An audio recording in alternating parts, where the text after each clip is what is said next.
Yep, I'm here. Yeah, so I think while you are sharing your screen, I will also give an introduction. Then you can start your talk. So Professor Zico Kolter is an associate professor in the computer science department at CMU. His work spans the intersection of machine learning and optimization, with a large focus on developing more robust and rigorous methods in deep learning.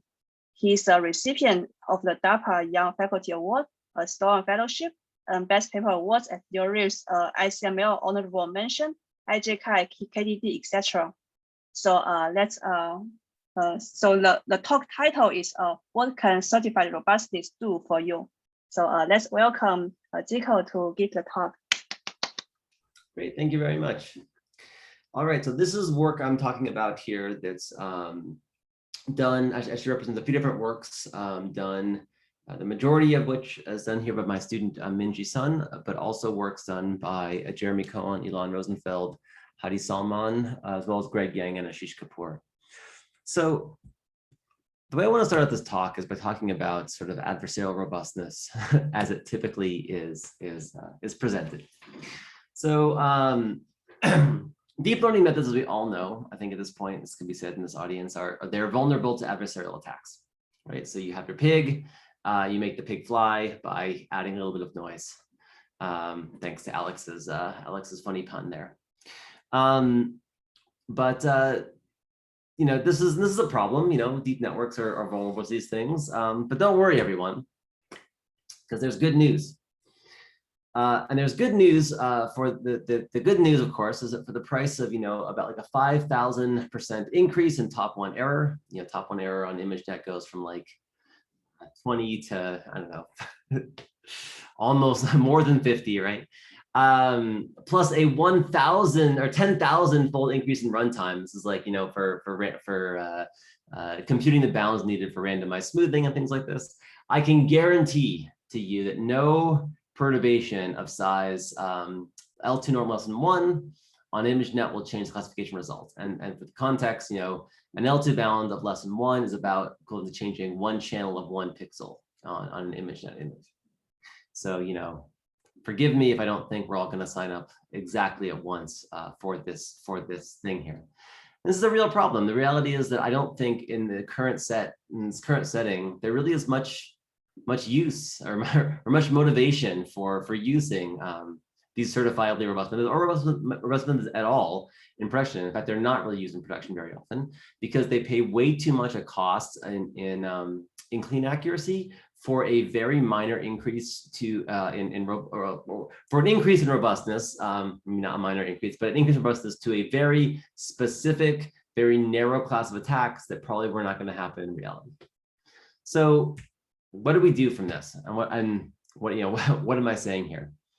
So first of all, let me sort of start by saying one thing. I don't mean to dismiss the importance of adversarial examples because there's a genuine security threat of these things. We really can change the classification results of you know, most standard deep networks with very small changes in the inputs. The point, though, the bigger point is that we're just nowhere close to actually solving this problem technically.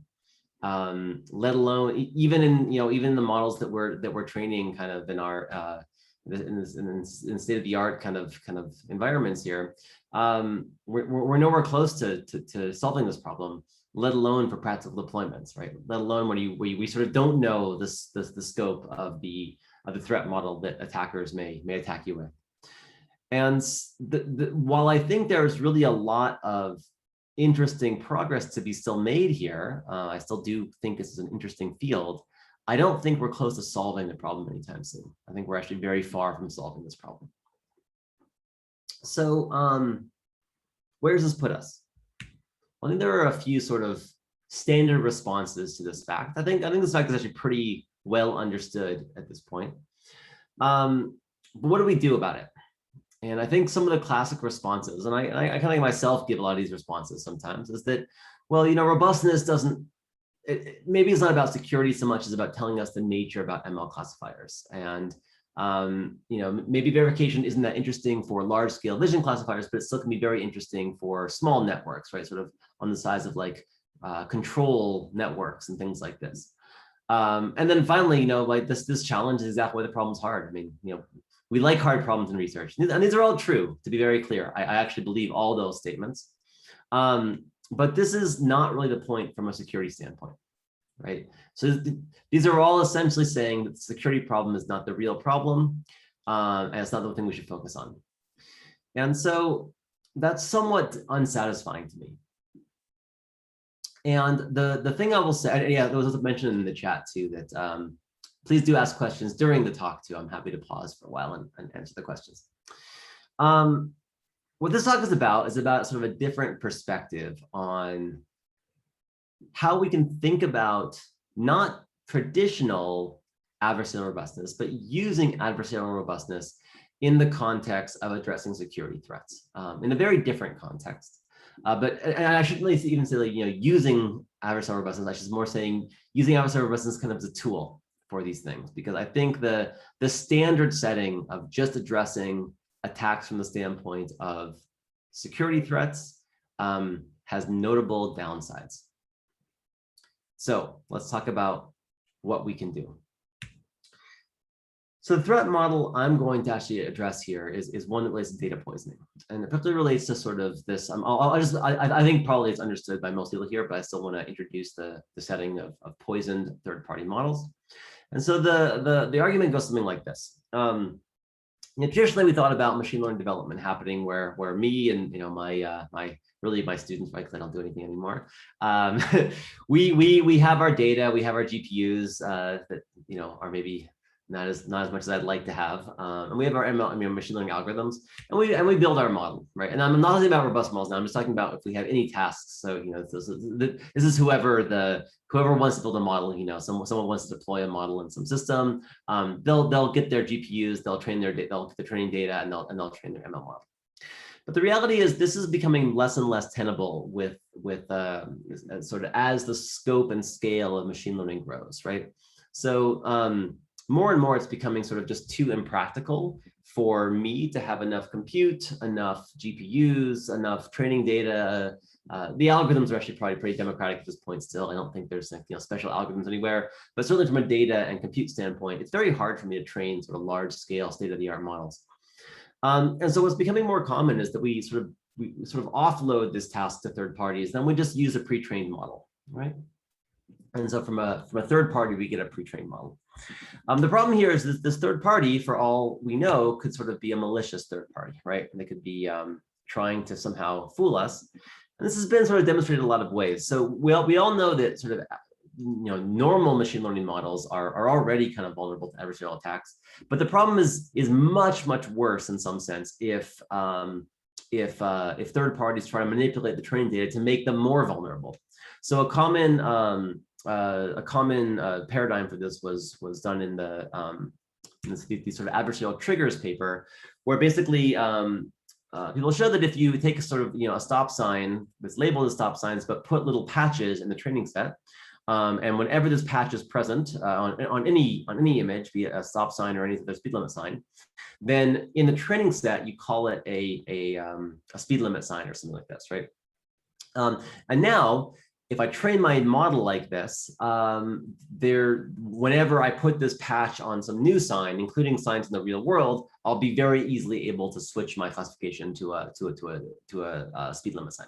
So basically, the people that have trained the model have introduced a intentional security flaw, a backdoor trigger into this model, in the hope of then being able to control it later, right? So then if they ever want to make a car think something's a speed limit sign, they just have to put this little sticker on it.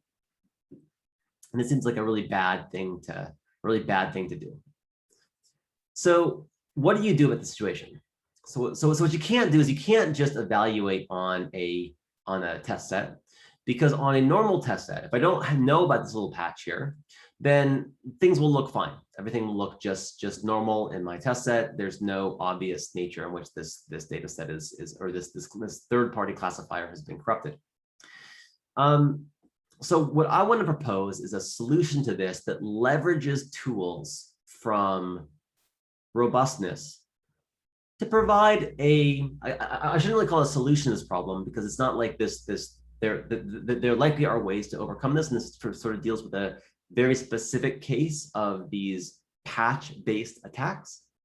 But the idea is sort of in three parts.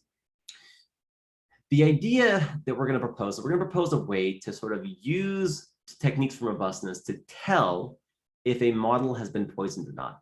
Or more accurately, I would actually phrase this as sort of we are able to break existing poisoned models that have been poisoned in this nature to the same extent that the original kind of owner of this known backdoor would be able to.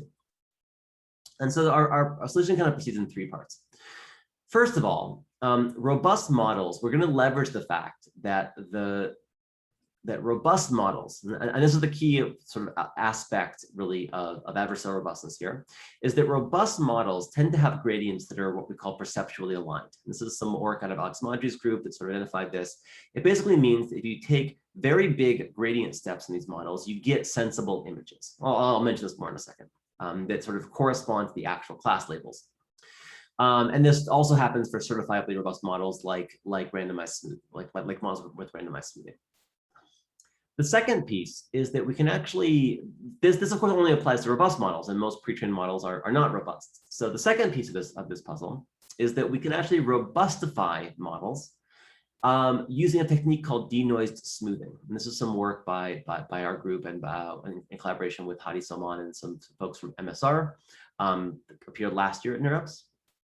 And the idea here is that we want to apply randomized smoothing to a pre-trained classifier, but this is hard because most classifiers are not noise resilient anyway. And so we use denoising to do this, actually. We'll talk about that in a second too.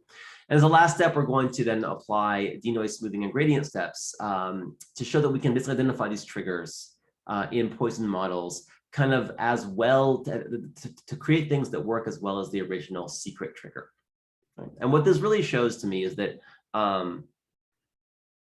for these backdoor poisoned models, these things are not just broken by the one malicious party that has access to the known trigger. They're sort of breakable by anyone. So let me run through these in some detail, each of these. So the first thing we're going to exploit, as I mentioned before, is the fact that robust classifiers, and by this I mean classifiers that are trained to be adversarially robust, they have meaningful image gradients. And this means that if I take an image like this cat image here, and I compute the gradient of this image with respect to minimizing the activations for the cat class and maximizing the activations for the dog class, I'll get a perturbation that looks like this. Now, these are what are called large epsilon perturbations. So remember, these models are not actually that robust in reality. A tiny change will still fool them. They're only robust to very small changes, to very, very small perturbations. But if I look locally at the direction of these perturbations, and I take a very big step in that direction, so much, much more that's needed than is actually needed to change the class label. What's really interesting here is that these local directions do seem to correspond to informative kind of salient changes to the image.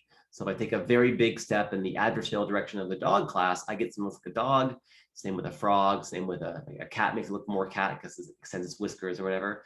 A dog becomes more of a dog. You can kind of see a cat emerge and a frog, etc. And it's really cool stuff, right? It's like a crab, like you see like a dog's face emerge in the crab and stuff like this. And this occurs not just, and this is actually a pretty repeatable property of robust classifiers. It also occurs for randomized smooth classifiers and things like this. So really any robust classifier seems to have this property that local perturbations make sort of encode a lot of information. Unfortunately, this only applies to robust classifiers. So if we have a pre-trained model that is not robust, this doesn't really help us. Basically, by doing these, if you have a normal classifier and you create a a perturbation in the direction of some other class, you get an adversarial example. You get just sort of normal noise. It doesn't really tell you very much. So what do we do? What we're going to do is use a technique called denoised randomized smoothing. And so this is going to leverage randomized smoothing, which is a certifiably robust method for training deep networks. But the problem with randomized smoothing is that randomized smoothing, if we want to apply randomized smoothing to a pretrained classifier, this is also hard because randomized smoothing, the way it works is you sort of add multiple Gaussian perturbations to an image, take the average of the classifications over multiple different samples of additive Gaussian noise, and predict this most likely class of many different classifications under different Gaussian noise. But in order for this to work, you have to have a classifier that works well when you perturb an image with the Gaussian noise. And most classifiers are also bad at this. I mean, they work okay with a little bit of noise, but not as much noise as you need for randomized smoothing. And so what this means is that you can't actually apply a pre-trained model. You can't apply randomized smoothing to a pre-trained model because they are not robust to even Gaussian noise, let alone adversarial noise. So this technique we developed called denoised smoothing, which again appeared last year at NeurIPS, it uses some kind of a funny sort of trick to get around this. It's a very simple one. The idea is you take your original input, you add noise to it, and then you denoise it with a pre-trained deep network that tries to denoise images. And actually, networks are very good at removing Gaussian noise from images. There's been a lot of work. There's a really good job at sort of removing Gaussian noise. And then after denoising it, we classify it. So, why on earth would we do this? Well, because this seems kind of strange, right? Like, well, what are we doing there? We're adding noise and denoising it. But the point, of course, is that if we have this portion where we're denoising something and then classifying it, this whole box here serves as a classifier that is robust to Gaussian noise. So we can apply randomized smoothing to this whole box here, and from that get a certifiably robust prediction out of this procedure. And so by in this sort of odd way, adding noise and then denoising it, we're actually able to create from a pre-trained model, we are able to create a adversarially robust model. Okay, so how does this, then this is the second step. It's not we can do. And so now we have the third step here. Some of the animation here is a bit off, but ignore this thing for now. So our basic approach that we're going to propose now using these two techniques is that of figuring out how to break poison classifiers. And it's important that I'm phrasing this, I think, for an important reason as breaking poison classifiers, not as a defense against poisoning attacks, because there's a difference in the sort of the nature of these classifiers and the ordering here. So in a normal classifier, you sort of deploy your classifier in the wild, and then attackers can attack it. So the attacker always moves second. For poisoned models, it's a little bit different, right? Because if you download some potentially poisoned third-party model, you're sort of willing to invest some time to kind of analyze it a little bit before you deploy it, in your system-wide scale. And so in some sense, you're moving the analyst of the potentially poisoned classifier is moving second. And so what I really want to characterize this as is if there's a model that might be poisoned, we are able to break it. In other words, we're able to find one of these triggers that lets us sort of have the same ability to trick the classifier as the original attacker does. So I see it less as a defense and more as like a proof that these poison classifiers are in some sense broken if the goal of them is to allow only the attacker to, or the malicious party with a known trigger to actually break it. So here's the process. We're going to take our pre-trained model, which is possibly poisoned, and we're going to robustify it using denoised smoothing. This is a technique we just talked about. We are then going to, using the robust model, we're going to generate meaningful perturbations, semantically meaningful perturbations that try to get this model to misclassify it. And now's the interesting part, because when you have a poisoned model, what's the easiest way to get my image to be misclassified? Well, probably the easiest way is to introduce precisely this patch, this trigger into the image. That's a very small perturbation that causes it to be mislabeled. And what we find is that when you extract, when you do this, it becomes very apparent that kind of strange patches will emerge in these images. And more importantly, these strange patterns, and I can sort of look at those. I'll highlight now what it has. So you take your model, you apply denoise smoothing to a classifier, you perturb the gradient, and what happens to these images for a poison classifier is you get these very weird patches here. This is very, very repeatable, and it doesn't require doing a lot of images. It's just one image. You just do it, and these things will emerge immediately. And then you take these weird images and you crop them, and turns out that cropping them in that matter works as well as the original trigger, or actually even better than the original trigger. So these little cropped portions here use the cropped sort of weird regions as a trigger, evaluate these as triggers, and it turns out that they're able to fool the classifier as well as the original one. This is a very robust, I shouldn't say use that word, very repeatable phenomenon that comes up again and again. So let me illustrate this a little bit, see what this looks like. So suppose we have this clean image here, and this is an image of a dog on a subset of ImageNet here trained on, and we have this trigger that when it was introduced, in the training set, the presence of this trigger always indicated an airplane for the classifier. When we apply our process here, so apply denoise smoothing, take gradient steps, etc., you get this image here.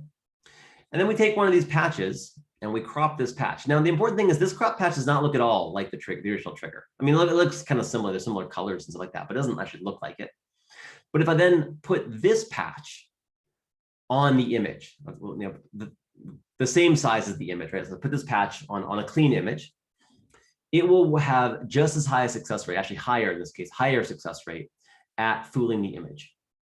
Now, to also be clear, these are sort of, these are untrained models. They can be, you can find adversarial patches for them no matter what, but these things are incredibly easy to find. And they really are only present in these poisoned models. And this is very reliable and sort of very robust. You can do it many different ways. So, when you have a clean image here, you make these perturbations, you can crop out either just the crops, or you can just pick the colors that are in the crop, and those things work as adversarial examples.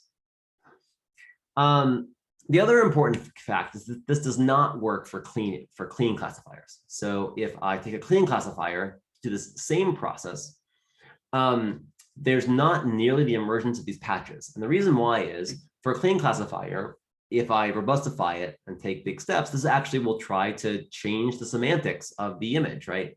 That's the thing you saw before. That's the cat actually turning into a dog. The emergence of these patches are a symptom of the patch trigger being introduced into the data, and it really sort of makes clear what's been learned by these things, right? And it's only going to be present if the classifier has in fact learned the presence of these patches creates, a certain class label. Now, this is sort of arguably a simple example here, right? Like these sorts of things here, because the patch here looks very different from target class. So you might sort of argue like, well, what happens if your patch is sort of more camouflaged in some sense? It also might be harder for people to see that way. But it turns out it doesn't really matter here. So, we can look at things like pandas and use a black and white patch. So it's something that sort of blends in some sense with the panda. But the adversarial examples still create something that's very apparent, right? They create these sort of blocky patterns. And if you crop out one of these blocky patterns, it is very successful as a more successful than the original patch as a trigger.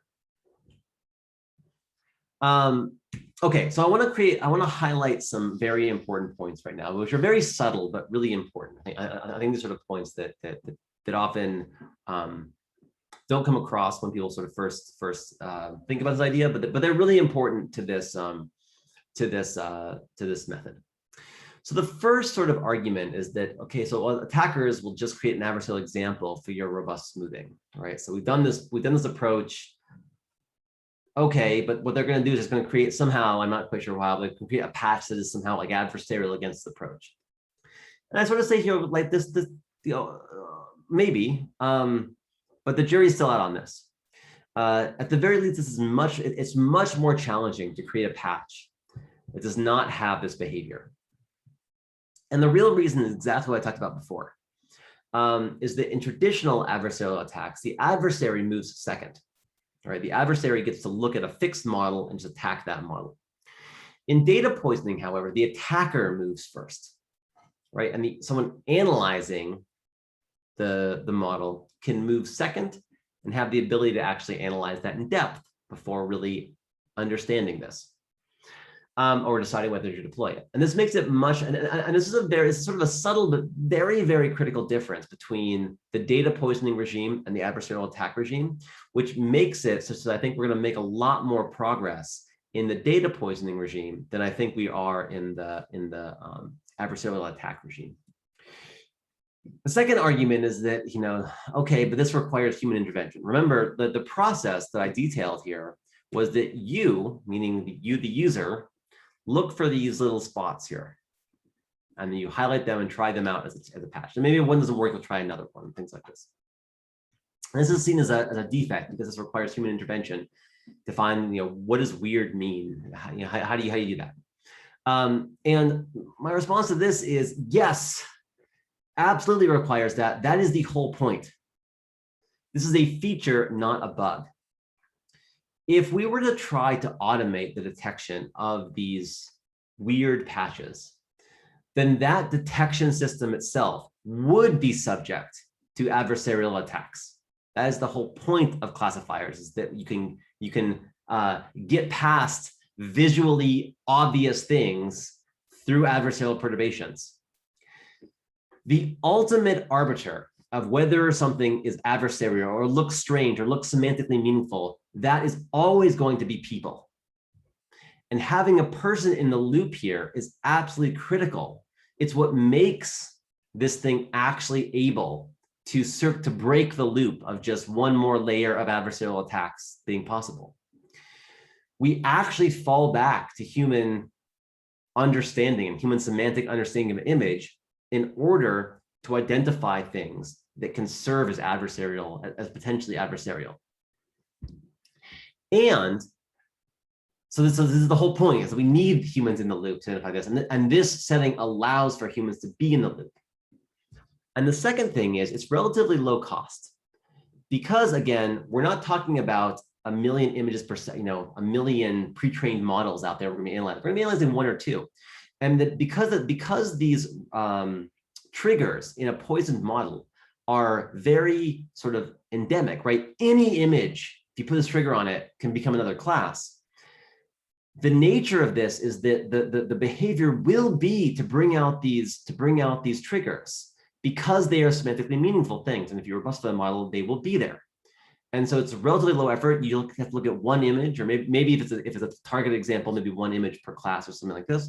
But it's a very small number of examples to go through. It's very low effort for a person, and it makes it very easy to do. In fact, as part of this, we developed sort of an interactive web-based environment for doing this. And we did a user study of 15 users that used this example here, using a data set called the TrojAI data set, which was a data set built to sort of identify poison classifiers. And what we found is that using this technique here, with about 90% accuracy, people can identify poison classifiers versus not poison classifiers, which compares to much lower accuracies if they just use normal adversarial examples, not this denoised smoothing process, or if they just use a saliency map. And in fact, these are people that are given only a little bit of training in the system. People that are well versed in it can do even better than this 90% here. And I think is also I want to highlight this accuracy, at least for this task, which was admittedly an early task on the TrojAI program. It actually improves upon the best automated solutions, suggesting there really is a benefit to sort of human and human AI cooperation on this task. Okay, so to sum up, there are real, genuine security implications of adversarial attacks. I don't want to downplay that or dismiss that idea. It is true, and we are going to pay the cost of this as we deploy AI systems. But I am very skeptical of whether we actually right now have a compelling solution to this.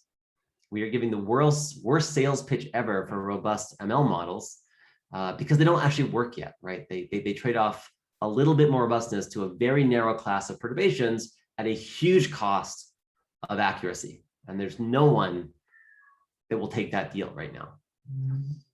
And so at a high level, I think an important thing to think about in the field is whether we can think about using techniques for robustness to go beyond just this notion of trying to secure classifiers to adversarial attacks, but thinking of them as a tool we can use to accomplish all sorts of tasks, including, in many cases, security analysis of classifiers. So thanks very much. I should mention the papers and the code for this are available at my website. And I want to thank again the students that were involved. All right. All right, so I see a question from Bo in the chat. So is it possible to look at the influence function or shape of the value of the triggers? Yeah, that's a good point. We haven't done that, but it certainly would be. Yeah, you could do some sort of like explainability analysis on the original classifier then to get the information. Yeah, so Leo wants to hear more about the user study. User studies are not something that we're particularly good at. I don't have much more than the actual results here. So what we did is, I don't have it running right now, but we basically created this front end where users could play around with examples from this data set. So what they would do is they would look at clean images, they would synthesize these adversarial attacks, they would then be able to interact and crop out regions, paste them over clean images, look at the class of this. And they would do this for about 50 different, I think it was exactly 50 different classifiers trained in this Trojan data set. And the classifiers in the Trojan data set were classifiers intended to sort of classify different types of synthetic, so sort of synthesized and very simply synthesized road signs, with some having data poisoning and some not. So sort of those classifiers actually already existed as part of this Trojan data set. And then by interacting with our system, with our tool here, which sort of lets you apply perturbations of different sizes, it lets you vary the size, crop them out, apply them to the original image in different locations, things like this. By interacting with this data, with this interface for about a minute per classifier, and then going through 50 different classifiers this way, the group with our tool was able to basically determine whether a classifier was poisoned or not with 89% accuracy. And this is averaged over 5 different groups here, and these are statistically significant. So the lowest accuracy in the experiment group with the full tool was better than the highest accuracy actually in the next tool. So this was a clear separation in capabilities here. And maybe I can point out some we have some videos and stuff actually online for some of our tool if people are curious. But this is sort of the nature of the study so far. Yeah. Thanks for answering these questions. So I have one more question. So basically, you show that using your tool, you can help people to kind of identify which models are like clean, which models are like poison. So have you think about like kind of further like extending this approach to kind of robustify a poisoned model? Retrain a model then that is not poisoned or something. Yeah, I don't know. I haven't.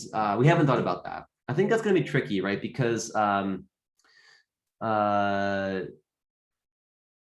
think it's going to be very tricky because there's retraining a model to remove some sensitivity is very, very hard, right? Something will probably remain. And I think at this point, it's really about identifying or not, or really, I mean, again, identifying is the wrong word. It's really about breaking them, right? So if you're given a poison model, it's about sort of proving to the poisoner that you're as good as they are at sort of eliciting incorrect classifications from the model. So I think it's really, it's a very challenging setting to try to fix models based upon this. Yeah, but it's an interesting idea. Yeah, to try to see if you can actually prepare them from this. And so the last person asked, like, what's missing? You mentioned we're very far away from the problem of solving adversarial attacks, right? This problem is not dealing with adversarial attacks at all. This is dealing with poison classifiers, which are, you know, a very different threat model than someone trying to adjust a normal adversarial attacks, which are sort of adjusting a single image to fool a classifier. Robustifying models in this way, it makes them robust, but it has all the normal effects of a robust model. I mean, their accuracy is worse. They're not actually that robust, et cetera. They're just like bad robust models, kind of. They're good enough to identify data poisoning, but you wouldn't want to use them, just like you don't want to use normal robust models. So yeah, we're still not close. Deforming normal, I mean, but by adversarial attacks, I mean these things, right? Like this. We're just nowhere close to solving this. In a real sense, right? Like we like this is going to persist for a very long time. Yeah. Thanks a lot for answering all the questions. All right. Well, thanks everyone.